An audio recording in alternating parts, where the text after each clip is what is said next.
आज सिविलियन हुकूमतों ने भी माजी में बहुत ज्यादा सेंसरशिप रखी, मामलात को दबा कर रखा। मुझे 1971 का याद है कि पाकिस्तानी अखबारात में कहीं कोई जिक्र नहीं था कि मशरक़ी पाकिस्तान में क्या हो रहा है और दुनिया उसके बारे में क्या कह रही है। और इत्तेफाक से मैं अपने एक अजीज के यहाँ गया, छोटा था मैं उम्र में, गर्मियों की छुट्टियों में लाहौर, तो उनके पास किसी ने छुपाकर बरतानिया के अखबारात पुराने लाके रखे हुए थे पिछले 2-3 महीनों के। वो जब मैंने पढ़ने शुरू किए तो मेरी आंखें फटना शुरू हुई कि ये तो दुनिया में ये सब बात हो रही है। तो हमने अपने आप को गलतफहमी में रखा। हकायक दबाने से और कुछ नहीं हुआ, सिर्फ ये हुआ कि लोगों को पता नहीं चला। 16 दिसंबर का अखबार जो डॉन है, वो मैं उसका सफ़ा अव्वल हमेशा 16 दिसंबर, हर साल 16 दिसंबर को ट्वीट करता हूँ कि लोगों देखो, ये हकायक दबाने का ये नुकसान होता है। सुर्खी लगी हुई थी वॉर टिल विक्ट्री, और विक्ट्री का हाल ये था कि उधर ढाका में हमारे जो अस्करी क़यादत थी वो हथियार डाल चुकी थी, मशरक़ी पाकिस्तान बांग्लादेश बन चुका था। तो अपने ही लोगों को गुमराह करने का कोई फायदा नहीं होता। लेकिन फिर भी हुकूमतों को ये अच्छा लगता है कि हकायक बताकर लोगों को आमादा, देखिए हकायक बताकर आप ये भी कर सकते हैं, लोगों को मुतहर्रिक करें और कहें भाई हम कमजोर हैं, जरा आओ हम मिलजुल के अपनी कमजोरी दूर करें। ये करने के बजाय हम लोगों को अपनी मसल बना बना के, जो एक बात होते हैं ना आईने जिनमें डिस्टॉर्ट करके आप खूब हाथ उठाएं तो ऐसा लगता है जैसे आपके मसल जो है वो आर्नल्ड श्वार्ज़नेगर जैसे हैं, तो वो काम हम करना ज्यादा पसंद करते हैं। और उसको थोड़ा सा, उसमें थोड़ी दरार सोशल मीडिया की वजह से पड़ी है।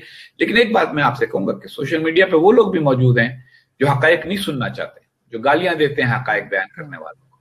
तो इसका मतलब ये है कि जिसको हकीकत की तलाश है उसके लिए अब हकीकत ढूंढना पहले से आसान हो गया है।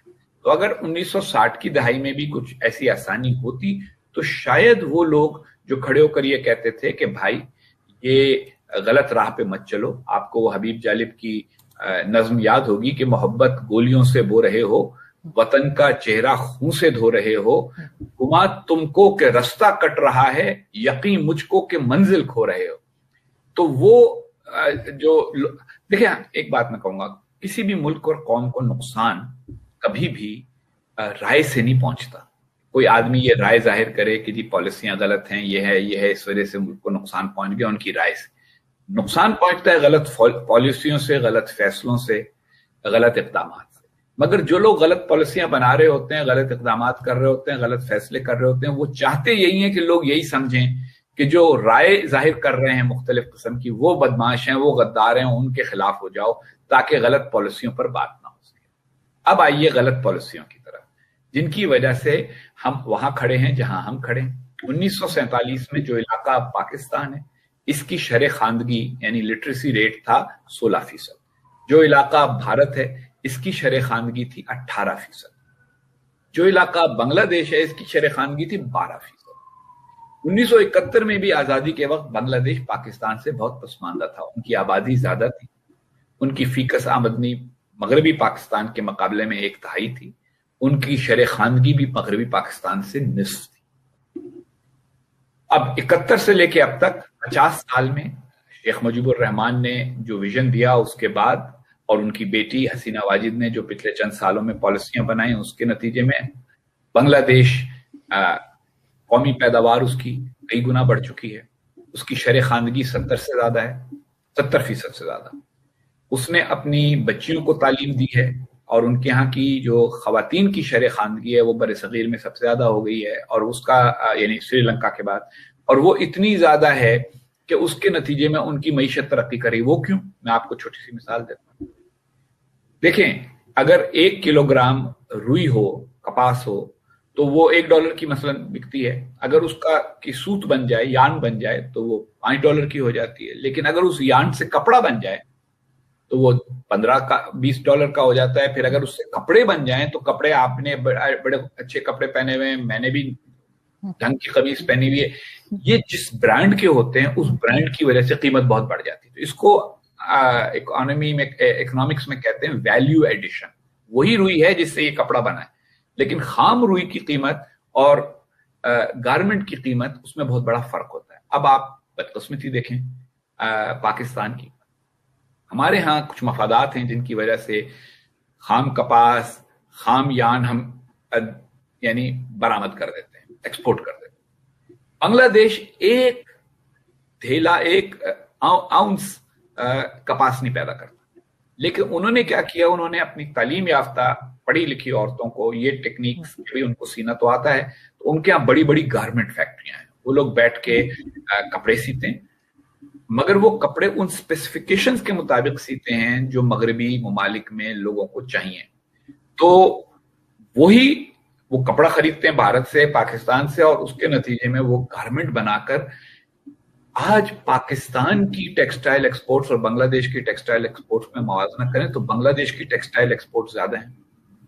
तो उन्होंने सारी तवज्जो मईशत की बेहतरी पर दी, जिसको कहा जाता है ह्यूमन डेवलपमेंट, लोगों की जिंदगी बेहतर बनाने पर दी, तालीम दो लोगों को, लोगों के लिए सहूलतें फराहम। अभी भी उनके यहाँ गुर्बत है, अभी भी उनकी जो अशराफिया है और जो इलीट है वो उतनी अय्याशी के साथ नहीं रहती जितनी हमारी अशराफिया और इलीट रहती।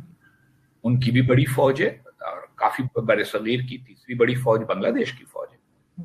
हालांकि हमारे यहाँ कहा जाता था कि बंगाली जो हैं वो फौजी नहीं बन सकते, और हमने उनको अपनी फौज में शामिल बड़ी तादाद में नहीं किया था, लेकिन उन्होंने अपनी फौज भी बना ली। लेकिन उनकी फौज ज्यादातर यूएन के पीस कीपिंग मिशन पे जाती है, तो वहां से भी डॉलर कमा के लाती है। तो उनकी तरजीहात हमसे बड़ी मुख्तलिफ है। हमने क्या किया, हर 2-4 बरस के बाद हम किसी के साथ जिहाद करना चाहते हैं, हम अपने यहाँ अकलियतों को नहीं बर्दाश्त करना चाहते, हम बाकी दुनिया के साथ हर वक्त लड़ने के लिए तैयार रहते हैं। हमारे यहाँ थोड़े दिन के बाद कोई साजिशी नजरिया आ जाता है कि ये फलां चीज अमेरिका की साजिश की वजह से हो रही है, फलां इसराइल की साजिश की वजह से हो रही है, फलां भारत की साजिश की वजह से हो रही है, पुराने जमाने में होता था फलां चीज रूस की साजिश की वजह से हो रही है। फिर अब आप देखेंगे कि जैसे जैसे चीनी पाकिस्तान में ज्यादा आना शुरू होंगे, ये कहानियां शुरू हो जाएंगी कि चीन ये साजिश कर रहा है, ये हो रहा है।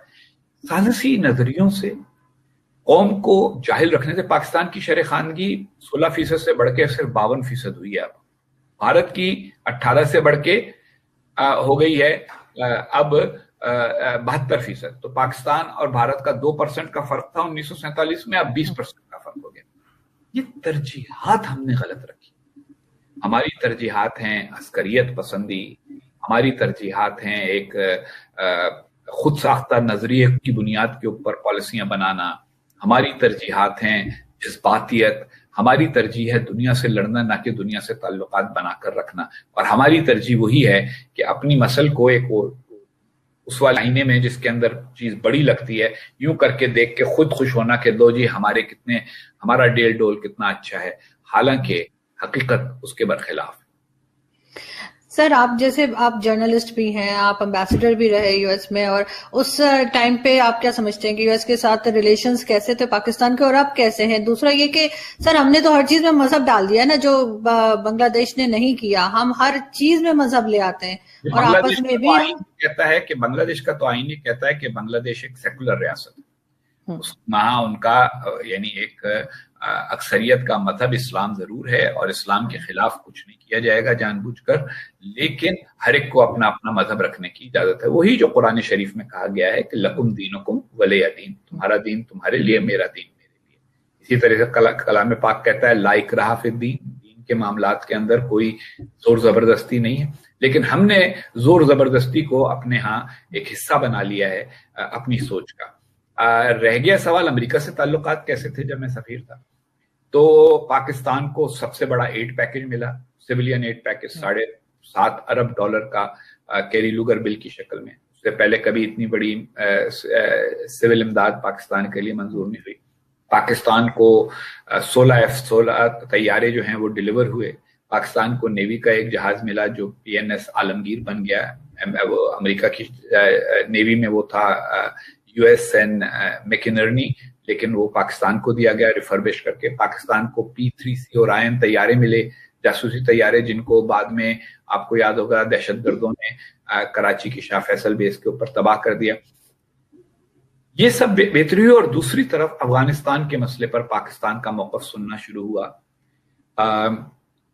पाक भारत ताल्लुकात में कशीदगी आई तो अमेरिका ने अपना किरदार अदा किया, और फिर अमेरिका ने पाकिस्तान में अपनी मौजूदगी भी बढ़ाई और पाकिस्तान के साथ एक स्ट्रेटेजिक डायलॉग भी शुरू किया कि तवीलुल मियाद ताल्लुकात हमारे दरमियान के। तो ये तो अच्छी बातें थी, लेकिन वही लोग जो हर थोड़े दिन के बाद कौम को उकसाते हैं और जज्बात में जज्बात कौम के भड़काते हैं, वो इस काम पे लग गए कि लो जी हम तो अमेरिका की गुलामी पर तैयार हो गए। भैया जब भी छोटे और बड़े का कोई लेन देन होगा तो उसमें बहरहाल बड़ा जो है उसका हाथ बड़ा होगा। दूसरी बात यह है कि हमारे यहाँ नारा लगता है कि जी हमें अमेरिका से आंखों में आंखें डाल के बात करनी चाहिए। अच्छा, मैं कहता हूँ आंखों में आंखें डालने के बात करने के लिए दोनों का कद बराबर नहीं होना चाहिए। अगर आप नीचे खड़े हैं और कोई और ऊपर खड़ा है तो आप आंखों में आंखें कैसे डालेंगे? आपकी तो आंखें कहीं दरमियान में अटक जाएंगी। तो वो वाले मसाइल जो हैं वो हमारे उस वक्त भी आड़े आए और फिर कौम उसामा बिन लादेन 47 तक बिल्कुल अनक्लियर था। ये देखें आप, थोड़ा सा बैकग्राउंड में जाना पड़ेगा। 1940 के लाहौर रेजोल्यूशन ने कहा कि जिन इलाकों में मुसलमान मेजॉरिटी में हैं, नॉर्थ ईस्टर्न और north western zones of India, वहां पे उनको सेपरेट मुल्क दिए जाएं जो इंडिपेंडेंट हों और सॉवरन। वहां पे प्लूरल फॉर्म यूज की गई कि कई मुल्क बन सकते हैं, एक बने, एक नहीं, दो, one in east Pakistan, one in west Pakistan, या several in both parts of north eastern and north western India. ये क्लियर नहीं था। तो उस जमाने में पंजाब के सिखों ने कहा कि अगर आप पंजाब का हिंदुस्तान की तकसीम कराते हैं मजहब की बुनियाद पे, तो हम पंजाब की तकसीम करवाएंगे मजहब की बुनियाद पे, और जो डिस्ट्रिक्ट जहां पे मुसलमान मेजॉरिटी में नहीं है उनको हम एक सिख स्टेट को या इंडिया को चाहेंगे कि उसमें दिए जाएं। लेकिन इंडियन नेशनल कांग्रेस का मौकफ था कि ये सारे इंडियन जो हैं वो एक ही नेशन है, इसलिए इंडिया यूनाइटेड होना चाहिए और इसकी कोई तकसीम नहीं होनी चाहिए। लेकिन जैसे जैसे इवेंट्स बढ़ते गए ये क्लियर होता गया। खास तौर पे 20 फरवरी 1947 को जब यूके के जो प्राइम मिनिस्टर हैं क्लेमेंट एटली, उन्होंने कहा कि by June 1948 we will transfer power and withdraw from India. तो उस दिन से पता लग गया कि now the British are going to transfer power and leave India. उस जमाने में अब जो पाकिस्तान की मुहिम थी खासी मजबूत हो चुकी थी, लेकिन बंगाल के अंदर एक मूवमेंट चली कि बंगाल को एक इंडिया बने, एक पाकिस्तान बने और एक बंगाल की भी डोमिनियन तीसरी बने जो यूनाइटेड बंगाल की हो। तो इसको वहां के जो थे हुसैन शहीद सोहरवर्दी और सुभाष चंद्र बोस के भाई शरद बोस, वो इस स्कीम के हक में थे। लेकिन 8 मार्च 1947 को कांग्रेस ने अपना मौकफ बदला और कहा कि हम सिखों की जो डिमांड है ना कि अगर पार्टीशन होती है इंडिया की तो पंजाब भी पार्टीशन करें, हम उसको सपोर्ट करते हैं। और अप्रैल में उन्होंने कहा कि आप बंगाल की भी पार्टीशन करें मजहबी बुनियादों पे, क्योंकि अगर इंडिया पार्टीशन हो रहा है मजहब की बुनियाद पे और पंजाब की डिमांड सिखों की है तो बंगाल के ऊपर भी ये प्रिंसिपल अप्लाई करें। तो हिंदू महासभा और कांग्रेस ने मिलकर वहां पे बंगाल की तकसीम करवाई। तो ईस्ट पाकिस्तान और वेस्ट पाकिस्तान जो हैं ये एक मुल्क बने ओनली एज लेट एज अप्रैल 1947 ऑनवर्ड्स। अब गया मुल्क बन। मसला ये था कि इस मुल्क के पास कोई अपनी इंडस्ट्री नहीं थी, कोई ऐसी अपना प्रोडक्शन नहीं थी जिसकी बुनियाद पे वो दोनों ये जो है ईस्ट और वेस्ट पाकिस्तान को एक क्रेडिबल डिफेंस दे सके। तो सारी डिफेंस वेस्ट पाकिस्तान में कॉन्सेंट्रेट हुई और ईस्ट पाकिस्तान बी टीम बन गया पाकिस्तान का। आपने कहा है ना कि इसकी रूट्स क्या है। 71 एकदम तो नहीं हुआ, इसके पीछे बैकग्राउंड ये है कि जो पहली देखें आप पाकिस्तान की कैबिनेट जो स्वेरन हुई है 14 मिनिस्टर्स की या कितनों की, उसमें से सिर्फ एक बंगाली मुसलमान को इन्होंने मिनिस्टर बनाया है। शायद उनका नाम फजलुर रहमान था, और वो कोई प्रोमिनेंट आदमी भी नहीं थे। उनमें हुसैन शहीद सोहरवर्दी को नहीं रखा गया, और भी बड़े बड़े हैवी वेट थे वहां के नाम जिनको नहीं कंसिडर किया गया। तो पहले दिन से बंगालियों में ये था कि ये जो पाकिस्तान की हुकूमत है ये या पंजाबियों की है या ये उर्दू स्पीकिंग लॉट की है। सिंधियों ने भी शोर मचा के कुछ महीने बाद अब्दुल सत्तार पीरजादा को मिनिस्टर बनवा लिया। हाँ, ये आप कह सकते हैं कि कायदे आजम ने जोगिंदर नाथ मंडल को, जो एक दलित हिंदू थे, उनको भी मिनिस्टर बना लिया था। लेकिन जो बंगाल के मुसलमान हैं जिन्होंने पाकिस्तान या मुस्लिम लीग की सपोर्ट की, उनमें से सिर्फ एक बंदे को बनाया। तो वहां से एक बंगाली रिजेंटमेंट कह लें, सेंस ऑफ एलियनेशन शुरू हो गया।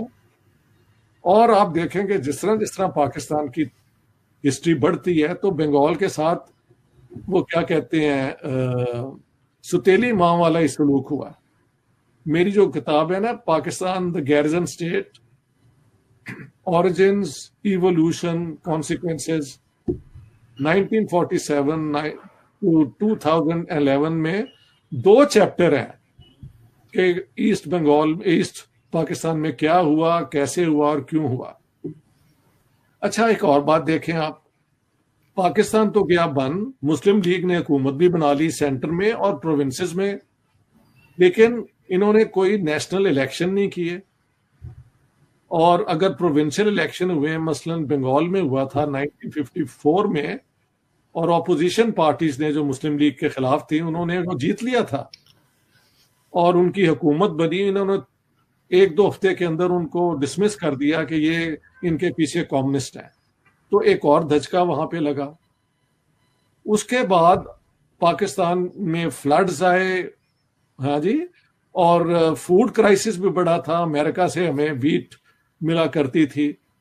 तो ईस्ट पाकिस्तान के अंदर रिजेंटमेंट बहुत बढ़ती गई और उनका ये एक इतराज था कि छूट की वजह से पाकिस्तान की फॉरेन एक्सचेंज अर्निंग्स हैं, लेकिन उसको इन्वेस्ट ईस्ट पाकिस्तान में नहीं किया जाता, वेस्ट पाकिस्तान की डेवलपमेंट में किया जाता है। तो पाकिस्तान के बारे में इंडियन मुस्लिम्स क्या सोचते हैं?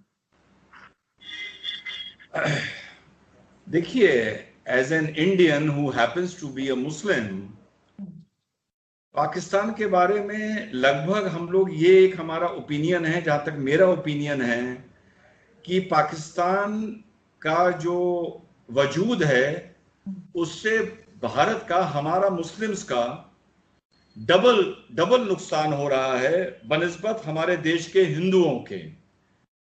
क्योंकि हिंदू को ऐसा लगता है कि पाकिस्तान एक ऐसा मुल्क है जो भारत को खुशहाल नहीं देखना चाहता, उसके इश्यूज हैं, पॉलिटिकल इश्यूज हैं इंडिया के साथ, 2-3 जंगें हमारी, 4 जंग हो चुकी हैं, टेररिज्म हो चुका है। तो बेसिकली जो हमारे देश का हिंदू है वो ये मान के चलता है that Pakistan as a nation, it is not a friendly nation to us. But आपने मुझसे अगर पूछा एज अ मुस्लिम, मेरी पाकिस्तान से 2 शिकायतें हैं। एक तो एज एन इंडियन मेरी शिकायत है, जो हर हिंदू की शिकायत है, और दूसरी एज अ मुस्लिम जो मेरी शिकायत है कि सिर्फ हमारे मुल्क के लिए ही नहीं, हमारी कौम के लिए भी पाकिस्तान की जो आइडियोलॉजी है वो डिटरमेंटल है। हमारी कौम को इंडिया में पाकिस्तान की सोच से, पाकिस्तान की हरकतों से नुकसान होता है। और आपका ये जो मंच है इसको मैं इसलिए भी इस्तेमाल करना चाहता हूं, आप ये बात बोलना चाहता हूं इंडियन मुस्लिम से, कि हमारे 4 विवाद इस देश के इंटरनल हो सकते हैं, किसी पॉलिटिकल पार्टी से हो सकते हैं, किसी आइडियोलॉजी से हो सकते हैं, but when it comes to Pakistan we should stand united and we should not let or allow Pakistan कि वो हमारी मुस्लिम साइकी को किसी भी तरह इंडिया में इन्फ्लुएंस करे to settle our internal misunderstanding within the nation, means within India. लेकिन सर कहीं ना कहीं तो आप लोगों के ऊपर कुछ गलत हो रहा होगा जो पाकिस्तान ने पॉइंट आउट किया होगा, क्योंकि इंडिया से भी तो अगर हमारे यहाँ की माइनॉरिटी पे कुछ गलत होता है तो बताया जाता है, तो वो तो कोई हर्ज नहीं है बताने में।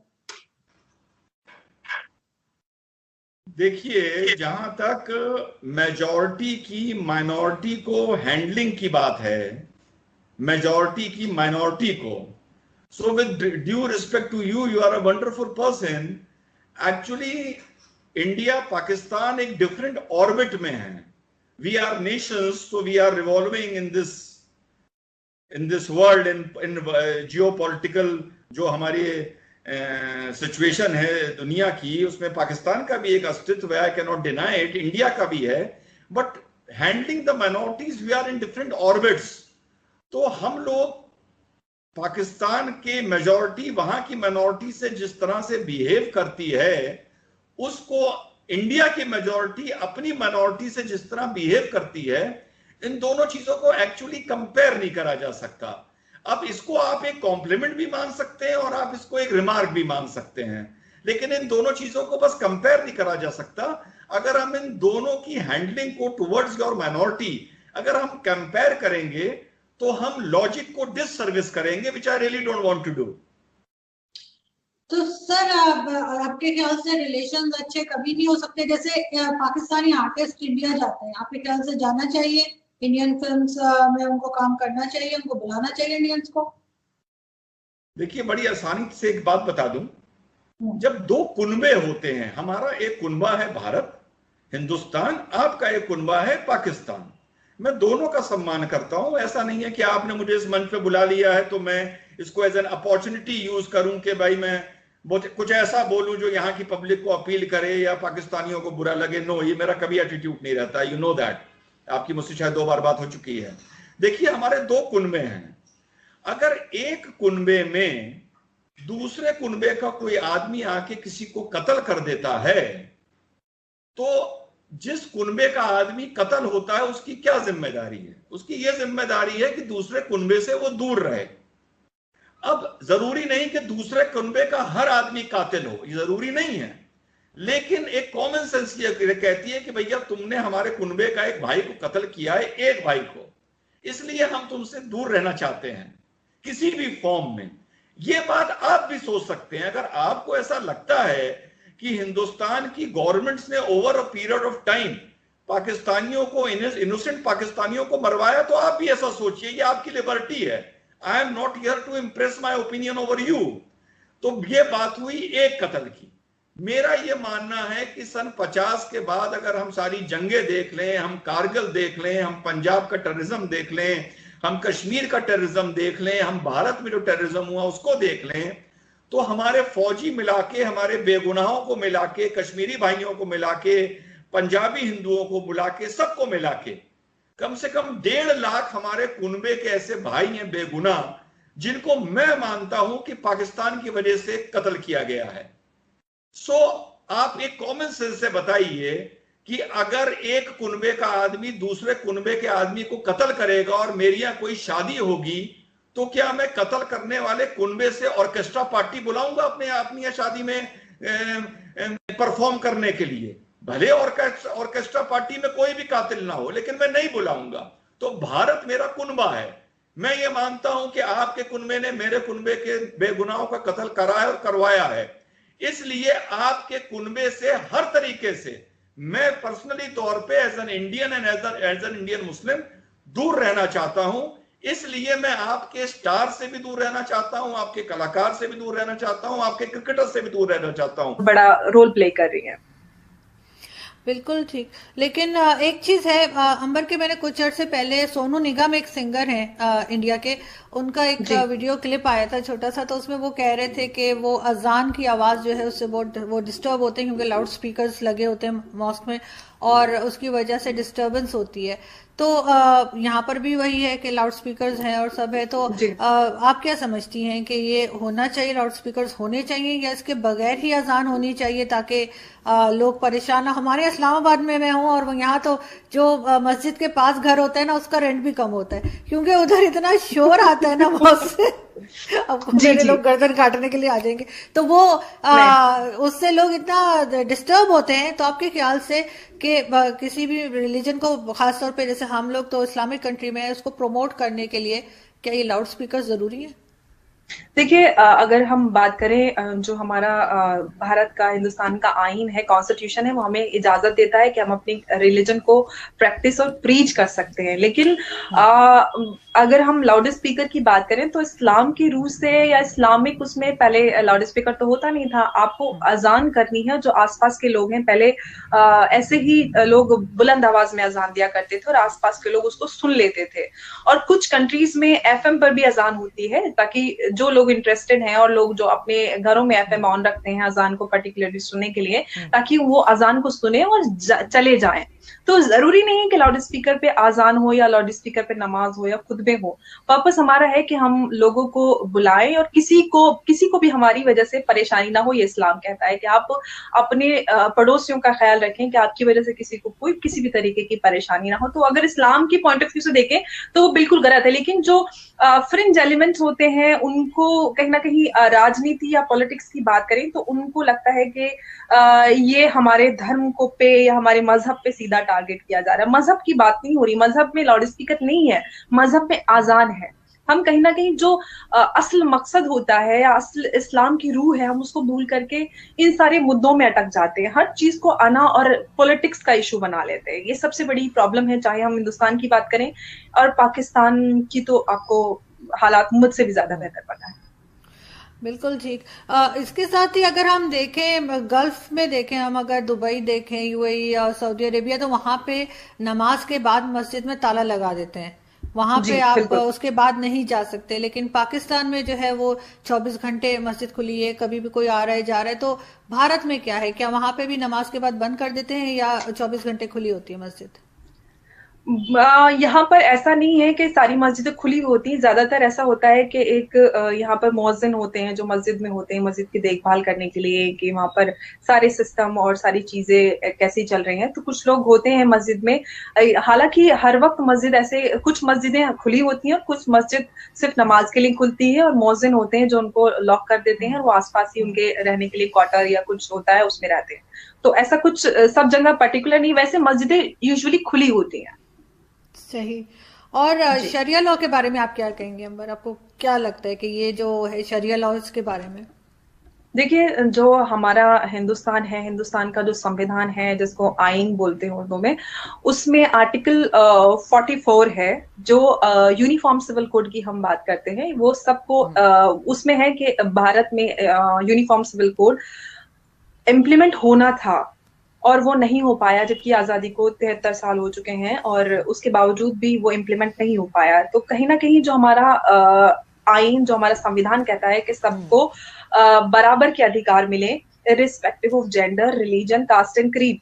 तो कहीं ना कहीं जो हम पर्सनल लॉ की बात करते हैं, जब फैमिली लॉज की बात करें, उसमें क्रिश्चियन और हिंदू मुस्लिम्स की हम बात करें पर्टिकुलरली, जिसकी सबसे ज्यादा अगर असर पड़ता है तो वो मुसलमान औरतों और बच्चों पर पड़ता है।